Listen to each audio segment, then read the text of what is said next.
Sudarlun, pasangan calon wali kota, wakil wali kota Banda Aceh, Eliza Saaduddin Jamal, Farid Nya Umar, Minggu siang menggelar kampanye akbar di depan Stadion Hadi Murtala Lampineng, Banda Aceh.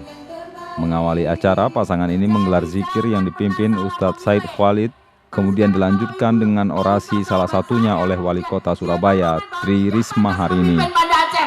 Karena perempuan yang pantas siapa sekarang saya tanya?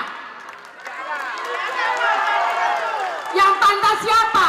Apakah waktu kurang membuktikan? Dari Ketua Dewan Syariah DPP PKS Bapak Dr. Kita bantu, kita dukung. Nomor berapa? Masyarakat yang hadir pada kampanye ini sendiri lebih didominasi oleh kaum perempuan.